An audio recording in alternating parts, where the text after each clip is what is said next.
Welcome to Wrestling with Heart, a podcast looking at pro wrestlers giving back to their community.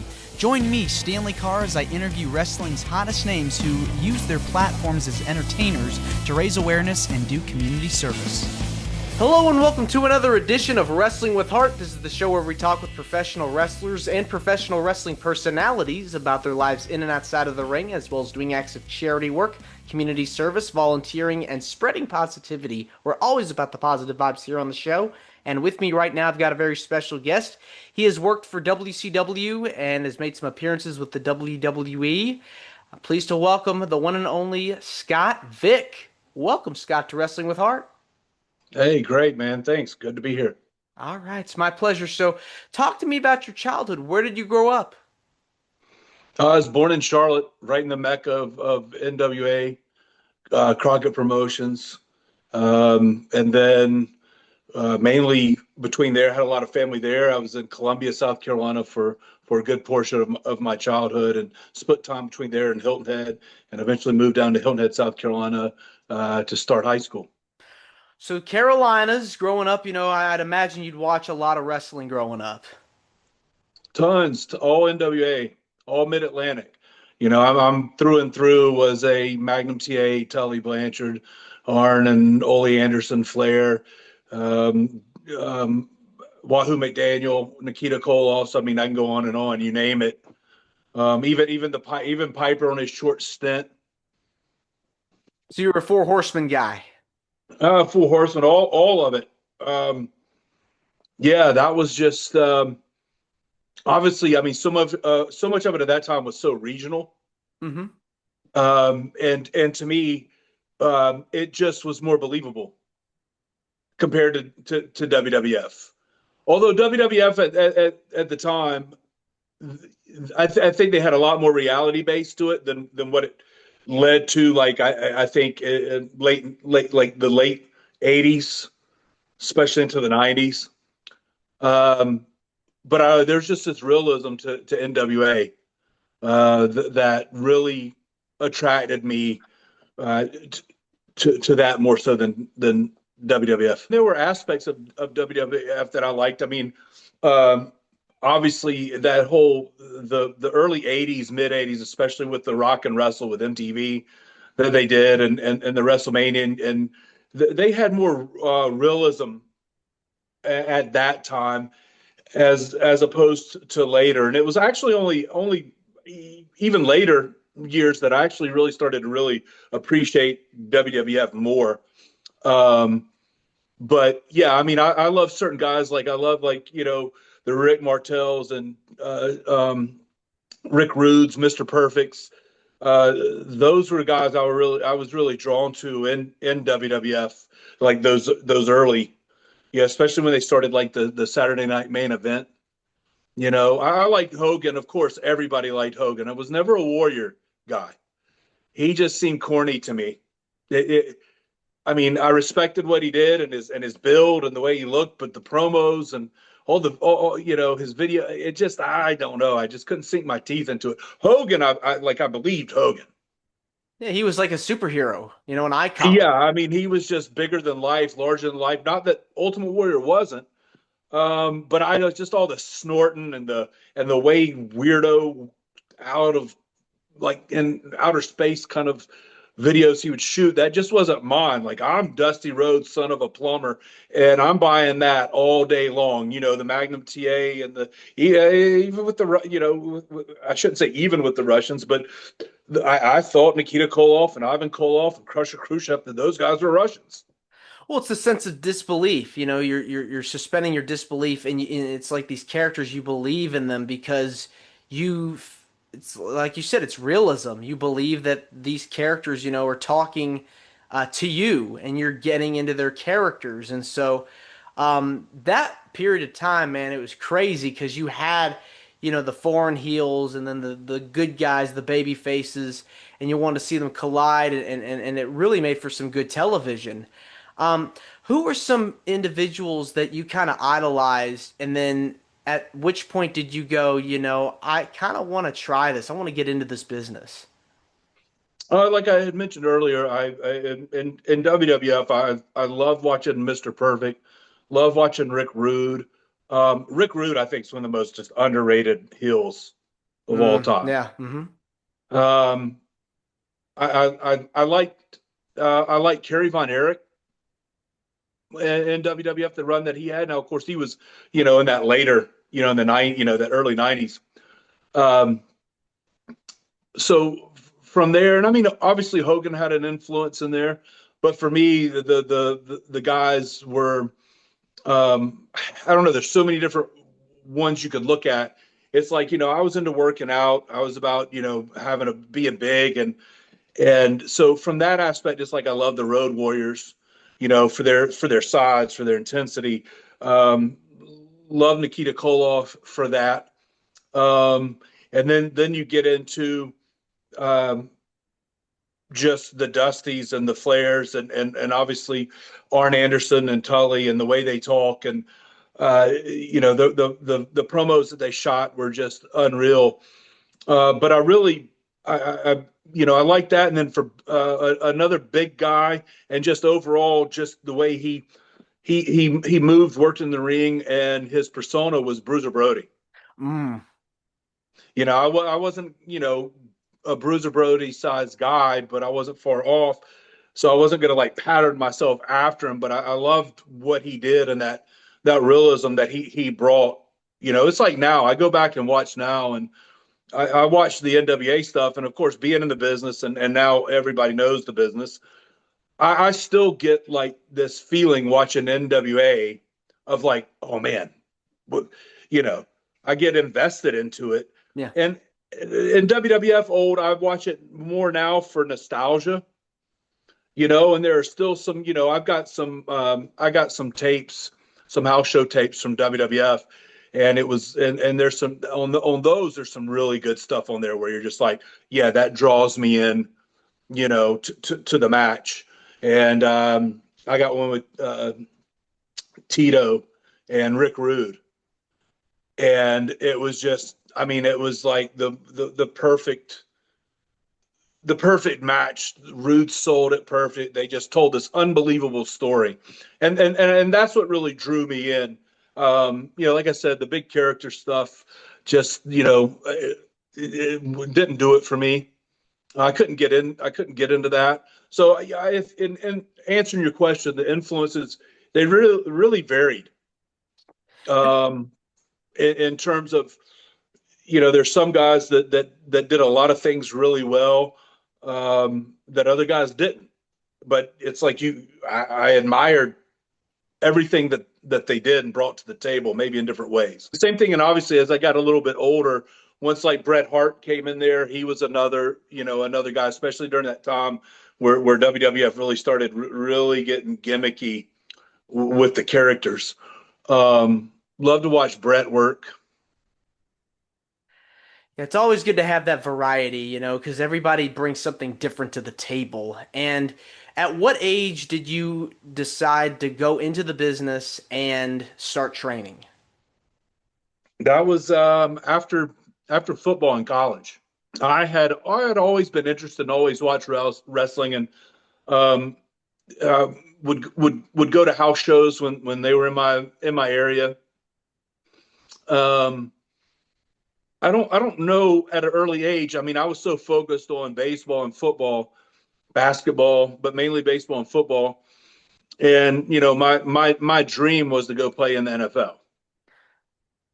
And it was only, I mean, where it really started to enter my mind was my sophomore year of high school. I went to a house show in Savannah, Georgia, and Gary Michael Capetta came up to us at ringside, and it was actually myself and Sean O'Hare.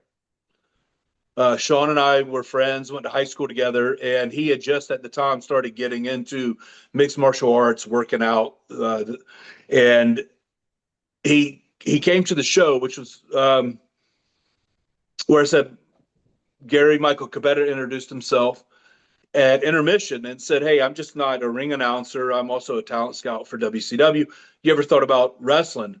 And I was like, I've always loved it. It's kind of been there, but I'm playing football. My goal is to go to the NFL.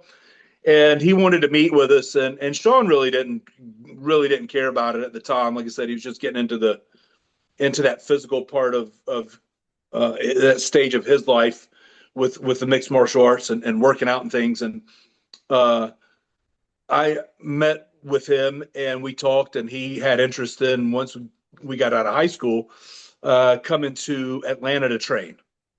And I was like, I appreciate it, but this is the direction I'm going. He said, well, if anything ever changes, you change your mind, here's my card, give me a call. And that led to me giving a call in college. Going into my junior year, I dislocated my knee, tore my ACL, MCL, PCL, and LCL. And that pretty much did it for my football career. I worked out for a little bit after that, and it wasn't going anywhere. So pulled out that card and called the number. Yeah, I mean, it's hard, when you're suffering an injury, playing in a sport that you love, having to, you know, make sacrifices, and it's sad, whenever you're doing something you love to do and you can't do it anymore, but you get this other thing that comes up, and you love it just as much, and you pursue it, and it's a different kind of physical work because it's more, you're using your body, but you're working with other people. But I'm sure, the physicality with football kind of, helped prepare you for the world of pro wrestling. No, wrestling was much worse. Well, how was it? How was it? How was it different? No, I mean, football. Listen, football was tough, but a lot of instances when you got hurt or you got injured, you had time to recover. And typically, once you get to college and NFL, you have games on Saturday, Sunday, so you got a week downtime before a game. Wrestling was every night, if not every night. I mean, it was 5, 6 nights a week. So, and two, I think it was just, it's a different type of conditioning, for one, and your body has to condition a different way. And coming out of football, I had been out of football for I was probably about a year before I started training. So, again, just like with football, if you had any time off, when you get back in, your body has to callous up to it and taking the hits, and it does. Wrestling was just, it was, in terms of just initially right off the bat, it was the worst. It was hard. I mean, the first match I ever did, I thought I was going to die, and Wow. I'd been working and been in shape, and it was just, it's a different element because you're having to make it look like you're going 100%. And I mean, you're going 100% throwing your punches, throwing your kicks, but you're not really punching a guy. Or if you grab a hold, you got to tense everything up. So you're straining, you're flexing and that.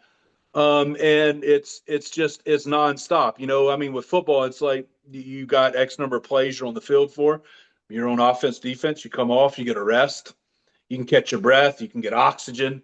You can get hydrated. You can do all this. You go out and you work a match, and it's, whether it's 4 minutes or 15, 20, an hour, it's just you and that guy. A lot of wrestlers, some of them started out as football players. Your Rocks, your JBLs, your Ron Simmons.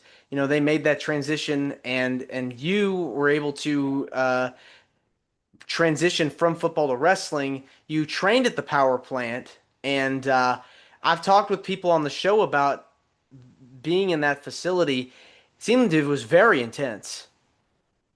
It was super, super intense. They not close to like dojos in Japan, but they modeled a lot of it after that. Like a lot of the old school trainers did, like the Ganyas, and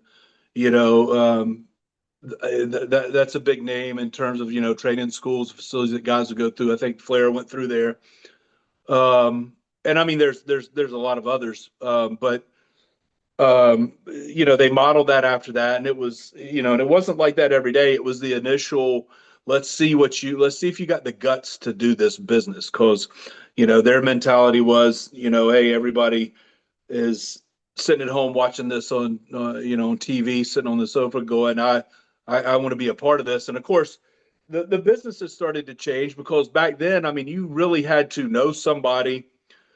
I'm not talking power plant. I'm talking pre power plant, like the Ric Flair era and that where they're having to search out like a Killer Kowalski or a Vern Gagne type training facility. They really had to search that out or see somebody, and they recognize them and say, hey, you ought to come and train here. You ever thought about wrestling? WCW started doing that started doing commercials for that during their tape shows. So they were putting out a number, and they really opened it up to the public to come out and almost anybody could come and try out. Like I said, I had gotten Gary Michael Capetta's phone number, and when I called that number, he was no longer with the company, but they said, hey, come to Atlanta anyways. If he took time to talk to you, we want to see what he saw and see if there's something there. And so I was, me and my roommate that I played football with, he was super interested in it too. And we really started that like when Nitro really started getting big right after the Mall of America deal. I think that's really where it started kind of settling in my head, of course, with the knee injury. And I'm sitting there, I'm just like, because it was so hot when all that happened. And of course I'm like, I'd kind of forgotten about the card that he had given me. And we're sitting there watching the show, and I'm just like, man, this is, after, a couple weeks, months, it's like, oh my, it just hit me. I had this interaction with this guy. I don't know if this is going to be any good anymore. I've got this number. Let's call it and see what happens and see where it goes. And so they were like, well, come to Atlanta, and we'll want to put you through, a workout, see what your athletic ability is, and talk to you. And that's what we did. And they said, unfortunately, we can't offer you a contract. At that time, this was the summer of '96, and the Olympics were in Atlanta, and WCW had moved their whole base of operation out of Atlanta to Orlando for the summer. And they were like, well, we strongly suggest you go through the power plant and do this workout. So we went through that 3 days. It was the worst 3 days I've ever experienced in my entire life. Sounds pretty brutal. The workout I mean, that workout we had, I think there was probably that I was a part of, there was maybe 20 guys in there to start. And within 20 minutes or so, we were down to four of us, because I think four of us made it. Matt Weesey, who went on to be Horseshoe, and what was he in WWF? Luther Reigns. He was in that. His roommate made it through. My roommate that came with me to Atlanta, he made it through. And I think that's it. I think there's four of us that lasted throughout the whole thing. Maybe one other guy. I can't remember. It was just nonstop air squats. Just that if you don't go, you got to go certain depth. If you don't go certain depth, you're getting fussed at. And then it would be just push-ups and then crunches and then squats. And we would just do that for like 30 minutes. And then they'd take you out to run. And it was on an incline, which was awesome. And your legs are just like jello. Because, I mean, no matter how much you work out, because there were guys that were in there that looked like, $10 million on the outside. And within like 15 minutes of air squat, they were like tapping out. So it was interesting dichotomy of guys that were coming in there, because there were some guys you'd look at and go, there's no way this guy's going to make it through this. And he was the best out of everybody, and then you have guys that look the way they do, all just super lean, like 6% body fat and just unbelievable physiques. a lot of those guys were the first to like drop out, and it was 3 days of that. And I mean, it was, I think we did two or three. I think it was like 2 or 3 hours in the morning, and then had like an hour break, and then did another 2 hours or 3 hours in the afternoon. Now the second part was a little bit easier, just a little bit, because the bulk of the air squats and the running and the push-ups and the ring stuff and was at the first part of the day, and then we still did some of the air squats, but then we start getting in and getting in the ring, and just they start teaching you some basic bumps and how to do some drills and agility stuff with the ring. And then we would also amateur wrestle too, so you were like blown up, just dragging, and now you're having to amateur wrestle, and there was no rounds, no time. It was, you just went until somebody pinned somebody or somebody tapped out. Yeah, it seems like they really put you through the ringer. They did. They really wanted to weed out guys that didn't have the heart, you know, and they did a really good job of doing that. Now, any pieces of advice you got from mentors or people that kind of help guide you along through the training process? Any pieces of advice that they gave to you, instilled in you, that you still apply to today, all these years later? I wish I didn't get a lot. The business had so much changed even at that time. You really didn't have territories. A lot of the territories had dried up. And then my process through the business had accelerated so quickly compared to other guys. I didn't get out and do a lot of I hardly did. I think I did one or two independent shows before I even got in the flock. But it just accelerated so quickly, just because I picked things up really quick. It was really natural for me. And guys saw that down there, like Chris Canyon, who probably the biggest mentor I had at the time. Just saw that in me and was like, "Hey, you need to come work with us," because he was there at the power plant working with Ray Lloyd, who was Glacier, and Brian Clark, who was Wrath. They were working on the whole Mortal Kombat Glacier gimmick. And I started working with those guys. Billy Kidman was part of that, and because they were all friends. So I went down and I literally left. I want to say within maybe maybe 2 or 3 weeks of being there, I was getting some training from Dwayne Bruce, Sarge, Pez Wiley, and Mike Winter. And then everything else I learned from Chris Canyon and Brian Clark and Ray Lloyd and Kidman. And then eventually went on to be, DDP, because they were all, that was, I guess that they were all really good friends, and they were really tight. And I kind of got introduced into that group through Chris. But even with Chris, it was like, that whole training, we just met and trained, and we would do matches at the power plant. And it really wasn't long before, that's when Raven got signed, and Rave was looking for undiscovered guys, really. And Chris was like, "Man, you'll be perfect for the flock. He's exactly what, you're exactly what he's looking for." And it's like, I was on this super accelerated express just right into TV.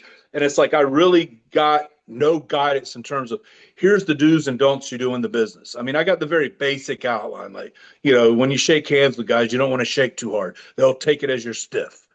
So you got to do kind of like a girly shake, which I thought was just ridiculous. But it was always, hey, be courteous of all the veteran guys, which obviously I would have just naturally done anyways. But it was that, always say hey to everybody in the building. That's really the only guidance and mentorship I really got. I had to just kind of learn. It was like trial by fire for me. You because I had just got thrust in it so quick because, I was 20, 24, 20, 25 when I started, and there were guys, in their 30s that hadn't gotten a TV spot like I did, or even just a spot that we were in with Raven, that have been, they've been working for, you know, 10, 15 years. yeah, I And mean, in some cases, some guys even longer. yeah, I mean, it seems like you had to learn, how to really like you had to really like learn the basics on like how to locker room etiquette. Seems like you had to learn a lot of locker room etiquette, how to be around the guys in the locker room and interactions and try to do what you can to get along with everyone. And so, yeah, you were talking about Raven and the Flock. What was it like being a part of that group? Oh, it was a great platform for somebody that green, just getting a start in the business.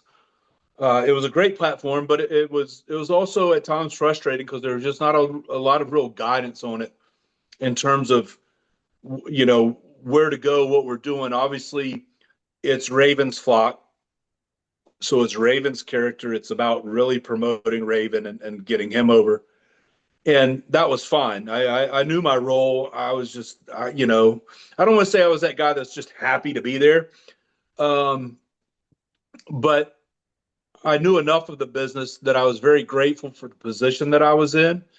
And I know it's not about me right now. This is a chance for me to get myself out there, get noticed. And I had no idea at the time, we were going to be doing, every TV. We were in every live TV. We did every Nitro, every Thunder. We were involved in some form or fashion, almost every pay-per-view. So we got more TV time than other than NWO. We were the next guys in line that got the most TV time. So and at the time when I got it, I had no idea that it was going to be that. But yeah, it was a great platform. A bit of a learning process because, like I said, I was having to learn on the go, just on so many different aspects of the business. I mean, even as simple stuff. I was working early in the flock. I worked the Renegade for a Saturday night taping, and in that match, he did like I think the back springboard, the back flips into like the elbow, and I was gonna have actually Billy Kibben ran down and was gonna pull me out of the corner, and that was gonna have him miss and cause him to lose the match. Well, I didn't smarten anybody up to that. So it's like, I remember getting in the back and Terry Taylor going, if you're going to do that stuff, you got to let us know so we can tell the camera guys, hey, make sure, Kidman's coming out. When you see you know, the spot right before the back flip elbow, be cognizant that Kidman's going to run out and pull Sick Boy out of the corner. I was simple stuff like that. Like nobody, I didn't know. Same thing when I showed up with a suit on for my character and with the fly. Not a lot of people know this because there's only one time I did it, and it was on a Thunder, and I was trying to develop the character further. And I gone to Raven and said, "Hey, I want to take this character like a Sybil type character, somebody with multiple personalities." And I'll go through phases where I'm like, in my normal flock gear and I'm grunge, or I'll go through phases where I'm in a coat, suit and tie, have normal wrestling gear on, be more professional. And he loved it and thought that was great and was like, yeah, do it. That'll be great. So I get a suit, do all that, get out there, and I'm thinking this is going to be great.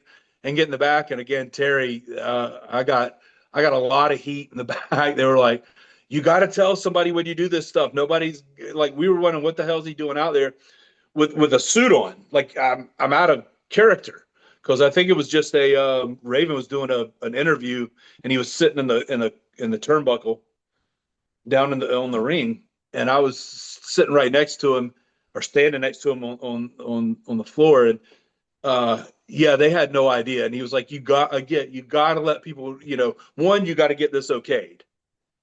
And in my mind, I'm going, well, everything I've ever okayed has only been through Raven. Now, again, this is just my naivety and my greenness coming out, where I didn't know these things. I didn't know the protocol.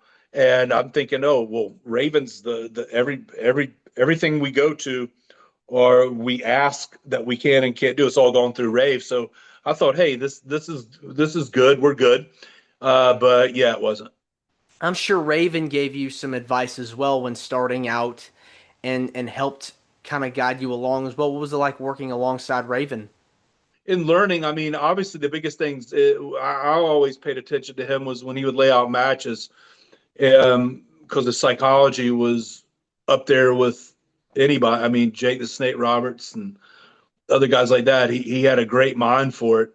I mean, my gosh, Vince made him a producer at like 20 years old or something like that, or wanted to, and he didn't want to do. I think he did it for a little bit or something, and then I think he left because of that. I think had a hand in him leaving at the time, because he was doing the Johnny Polo, and then also he was like a producer agent for them, and he wanted to work. He had a great mind for the business, so it was interesting to sit and learn from him in terms of how you lay out matches and structure them, especially with like run-ins. Because I thought the way we did them was really unique, in terms of just, it was such a timing thing with us. A lot of run-ins, you would have like 3 or 4 guys just come in at once, and it was like a big melee. We did it one at a time. And, whoever we're working with, a lot of those guys that we did stuff with, like Malenko, Goldberg, Page, Benoit, everything that we did on these run-ins, it was all very synchronized and timed on who went in at certain spots. And I to me, watching it, I thought it made it more interesting, because, oh, this guy's going to get him. Nope, he didn't. Oh, this guy's going to. Nope, he didn't. Oh, well, this guy, he's not going to get him. Yep, he got him. Very strategic. So, yeah, it was very strategic, very laid out, and I think it made run-ins more interesting. So all those things I really liked listening to, him lay those things out and get his reasoning on, hey, we want to do this there's the reason we're doing this, or there's a reason I'm doing this. And even hearing the other side of it, where he didn't agree with the office a lot of times, not a lot of times, but sometimes, on stuff that they wanted to do. And when you hear him laying it out, it's like, yeah, I don't get that either. But, both sides have their stories, and everybody's trying to jockey for whatever they can jockey for. But yeah, it was great being able to pick his brain on those types of things with matches, and how they should go, shouldn't do, or, hey, you think I should do that? And it's like, no, don't do this. Do this instead. And they'd be like, why? Well, here's why. You're trying to build to this later. Don't give them the kitchen sink now, kind of thing. Yeah, I mean, it's like you talk about like in-ring psychology, and it's almost like there's like an out of the ring psychology as well, as far as why you're doing this instead of that. And you really have to build upon something that's going to make sense. So you're doing the run-ins, and why you're doing the run-ins, it just builds and adds to the story. Yeah.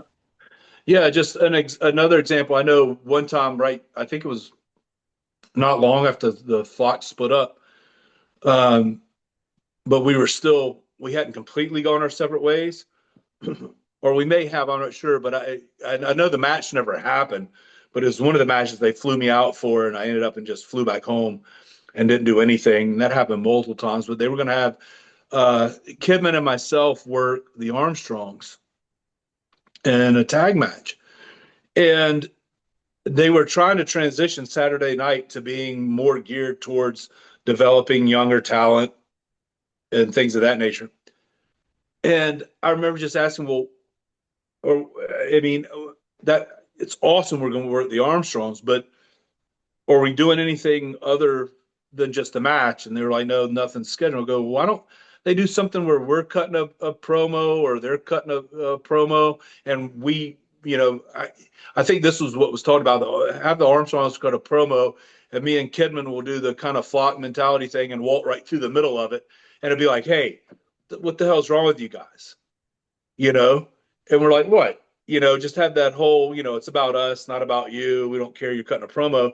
I mean, that would have taken no time at all and made a little interest for, they could have shot that early and aired it, and then that could have led to a match, which none of it happened. But it's stuff like that, and I think that's where I kind of got some of that early on from Raven and just going, hey, you want to do stuff that has meaning. It's not about winning and losing. I don't care about losing as long as it makes sense and it's going somewhere and it's going to mean something and it has some value to it.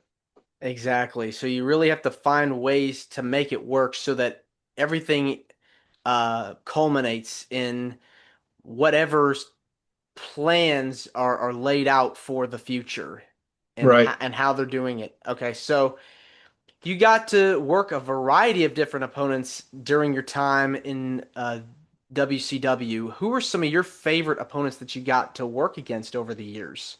Working with Goldberg, that was great. We both were really green, but he was so over. That was one of the things that it was Bill. I mean, he's up there with Rock and Austin as far as being over, and I mean he was the most over guy in WCW, or as over as Hulk or any of the other Kevin Nash, Hulk, um, maybe even more so. So that was awesome. We had good matches. They were what they were. They're pretty much he's eaten up, and we were setting him up because this whole thing was. I think he had to run through the whole flock to get to Raven, kind of thing. But in terms of just matches, I got to work Booker T. Never worked him on TV, but worked him on some house shows, which was really cool. That was great. It was really easy. I thought we worked really well together, and loved working Benoit. That was my second, I think second match on Nitro. It was probably my fourth match in my life. So it was really early on, and worked him on house shows. Loved working with Chris. Loved his style. Um, Liked working with Paige because I was familiar with Paige, so I knew a lot of stuff Paige was going to do. Those were good matches. We did a lot. We did some on Nitro, some on Thunder, some on Saturday night tapings. So a couple house shows we worked. And then I want to say probably this probably be out of nowhere or not out of nowhere, kind of out of left field. But Steve McMichael, Mongo, just from the aspect that um, it could be a challenge working with him, and I think that was the thing that I really relished in those matches. Um, and I think that was a growth period for me because even though he had been wrestling longer than I had, I laid out every match that he and I did. And like I said, he had more experience than I at the time, but I think I was just more developed in terms of like how to lay out a match. I mean, he really didn't. I don't know. He just wasn't at that structural point of laying out a match. He would input stuff and on kind of some ideas, but the basis of it. I mean, I was like, I'm not going to do anything he can't do. I want to keep these matches simple, do what he does best. That's just going to be brute strength type stuff. Have him sell. I'm just going to get on him, have him sell a lot, and then make a big comeback and put me in the finish.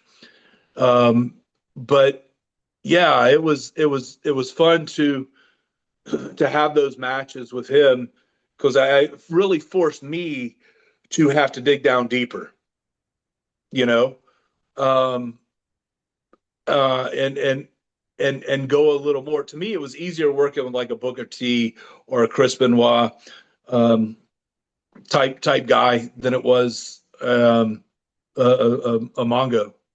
And Mongo was just he would get really nervous, and he was just that guy. I think like some of the guys coming out of football had a hard time transitioning to, hey, because he was a strong dude, and I mean when he grabbed you or he threw you, you were you were going, and there's nothing you could do about it.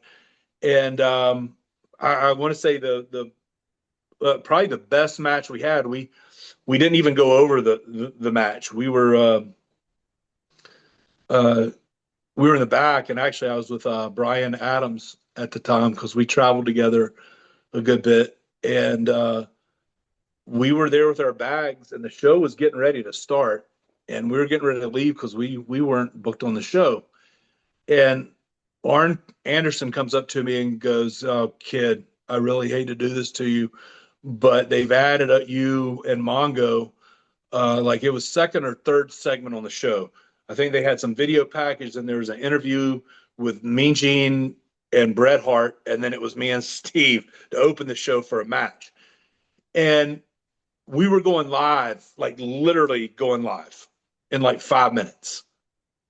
And I just remember Steve coming up, and he was just like white as a ghost. And he was just like, "Well, what are we going to do? What are we going to do?" I said, "Well, right now, let's just get dressed." And so we're getting dressed, and he was worried about what we're going to do. I said, "Listen, we're not going to do anything. We're just going to call it. I'm going to call it in the ring. We don't have time to do anything. I'll just call it in the ring." I said, "The only thing we'll do I said, as we're both sitting there getting dressed, I said, look, Lodi's going to be out with me. He will distract you. When he does, I'll jump you from behind, and then we'll just go from there." And I said, for a finish, I said, when I tell you to hit me with the tackle, hit me with your tackle, go to slam me, I'll slip behind you, duck my punch, and boot me and put me in your finish. That's all you have to remember. Just remember you're going to get distracted by Lodi, and then what I just said, that whole run through for the finish. So just remember that. And I was one of the best matches we had. I Amazing. think he just was more relaxed. He wasn't thinking as much. And we just went out and, I want to say the only mess up he had, I think it was this match. I went to shoot him off the ropes, and I told him to watch my clothesline, and he just reversed and threw me in. And just threw me in so hard and fast, like I couldn't get my feet up under me. Kind of hit the ropes weird. I think I held on because I was like, I didn't know what he was going to do because he didn't say anything. But other than that, it was a good match. We did this thing. I think we were both on our knees and just kind of slugging, throwing punches on each other, and it was super organic. Yeah. And I mean, that's how I learned with Chris at the power plant when we did matches. He and I would get in the ring, and we would just do a match.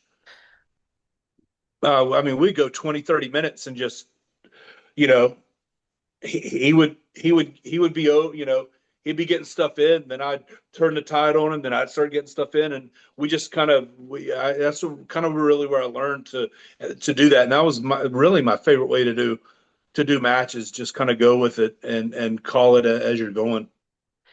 Yeah, I mean, got to improvise as much as you can. And so having those memories for all these years seems like you had such a great career.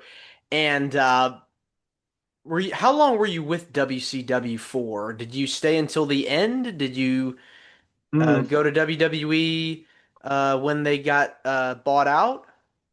no, I started with WCW in '96, and I left there like it was the end of '98 into '90, I think '99, or just getting ready to turn '99.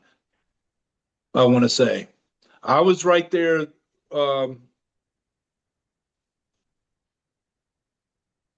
let's see, Sid Vicious had come back to WCW. I think Jeff Jarrett had come back. It was right. It wasn't long after uh, um, who was the writer that was with Vince and WWF became Ed there? Ferrara. Vince Ferrara and the other guy. Ed Ferrara, yeah, and Vince Russo. And Vince Russo. They had just gotten there, but I'd been off TV. Because when the Flock split, I was supposed to be off TV for 90 days and get repackaged into another character, another gimmick, which didn't happen. And that 90 days turned into like about half a year. So I was like, when they were transitioning and kind of going, I didn't have anything to do with WCW. I was at home. I was working out. They wouldn't let us do indie shows. So I'd go down to the Powerplant and work some matches down there. And I was just training, staying in shape, but they started flying me out to do vignettes for this character that I had come up with, because they gave me no guidance in terms of, this is the idea we have for you. I mean, there was nothing. Flock's done. I was just kind of like dead in the water. I was just told, if you do have a character in mind, do you have something you want to do? And I was like, yeah, this is what. And they're like, great. And they flew me out numerous times for over a period of like 2.5 months, 3 months, somewhere in there. But I'd fly there and they were like, oh, well, we ran out of time to do any vignettes, things like that. And I'd turn around and almost a lot of times on this very same day, I'd fly right back home. And that happened a lot. And so I started just seeing the writing on the wall at that point with the company, just not with me, but with the company. I mean, NWO had started to, that tsunami that was NWO and was really starting to get watered down. And you could just see they were like, I guess, searching for stuff. And I don't think guys really cared as long as they were taking care of themselves, because guys were getting paid a lot of money no matter what. And there just wasn't a lot of creative stuff going on. And I was like, I got to get off of this ship really quick. And that's when I reached out to WWF, and I think I signed with them in like October of '98, I think. So I was with WCW for a couple years, and signed with WWF. I believe it was like October of '98. Yeah, I mean, it's frustrating whenever you pitch ideas and it doesn't work out, because you're using all that energy and time to create something new and to not have it happen. I mean, it's devastating, but you just got to pull yourself back up and try again. And we're in the business for so long. Outside of wrestling, I know you've done a lot of motivational speaking. Talk to me about what made you decide to go into that and any kind of venues you feel were some of your favorites. On the speaking part of it, I was always big. I mean, it started back with me in football, just doing stuff through me progressing in football through high school. I was like a top 100 player in the nation, a parade All-American. We would go and talk to, even at that point, we'd go to Shriners hospitals and see kids and go there. And that I think that was the real start for me. Like doing that and seeing, like, a lot of those kids, they had no idea who any of us were going to these hospitals a lot of times. They just knew we were, these all-star football players. And, that you're going into these places like Shriners and all the hardships that these kids are going through. And it not only did it put things in perspective for me, because I know I was like, man, you're whining and crying about having to practice and you're tired and you're this and that, and you're going and seeing these kids that are battling cancer and the courage these kids have, and putting a smile on their face, like when you come in And it's like if you can suspend that for just, a little while, that really hit me and really touched me, and seeing um, the effect you can have on somebody else. And like I said, not only that, just personally putting things in perspective for me, it was like, it's not too tough, man. You know what? Things could always be worse. I can run, I can go out here and do these practices, and it's either cold or it's hot, it's raining, it's dry, it's this or that. And this kid would give anything to get out of this hospital bed just to be able to go do just a fraction of what I could do. And so at that point, I was like, I shouldn't be complaining about anything ever. And at that point, I was just like, I always told God, I was like, things could always be worse. Thank you for everything you've given me, but most importantly, thank you for the things you haven't.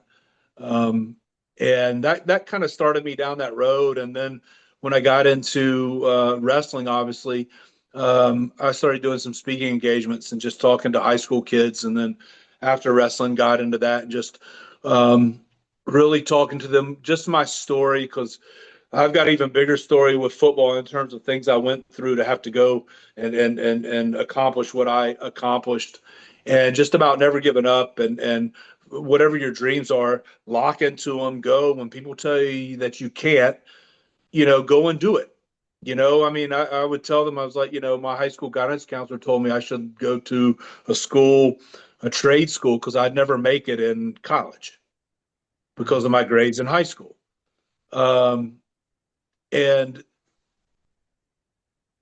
I went on to college, and my first year I had a 3.4 grade average.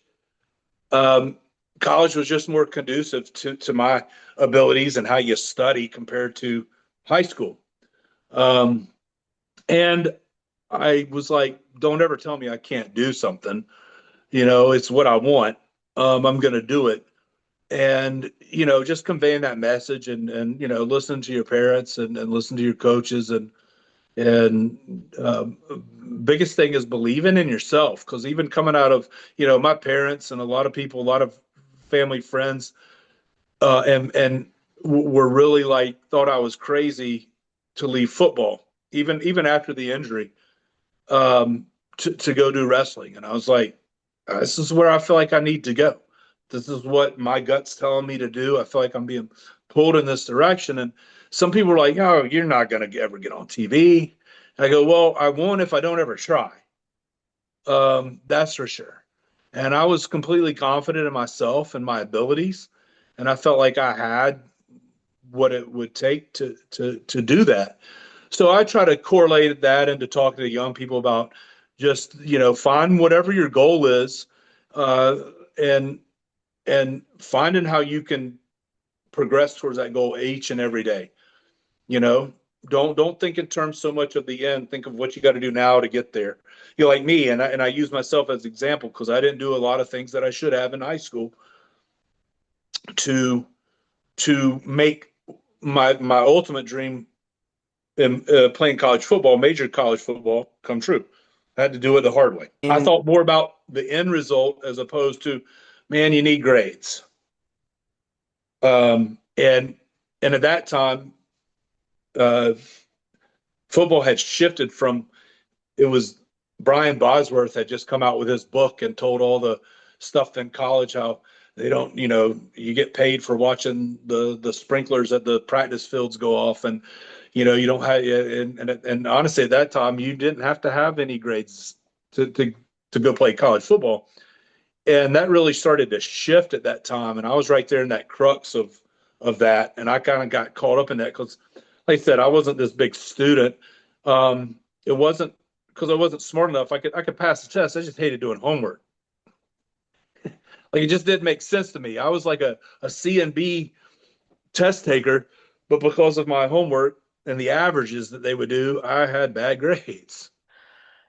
and you were able to turn all that around, and you've had such an incredible career. Now, yeah, I mean, life is all about taking risks, and you got to do what your heart tells you to do. And if you're motivated by something and you have dreams, you pursue them and work as hard as you can to keep going. And so, what is it about giving back to the community and sharing your story with others that gives you the most joy? Well, just it is, I think it's like with a lot of people, it's like, when I taught, if you can reach one or two people, out of a group you're talking to, because I talked to a lot of like sports teams, like baseball teams, football teams, um, and it just wasn't about, because not all those guys are going to be able to go play at the next level. So it just wasn't about going and doing your sport. It was like you need to start thinking in terms of where you're going to go, what do you want to do, and how do you attain that. And just you can't let anything stop you. And you're gonna have more failures than successes. Um, you're gonna have setbacks. You're gonna think there's no way I can go through. So like, when you're telling people this, if there's just one person that can learn and take from the things you've experienced and apply that and and and and use that and go on to be successful. That was the biggest thing for me. I enjoyed doing, and I was like, it was just giving back. I got a story I want to tell, just not for me, but a story that I can tell that I think could help somebody else.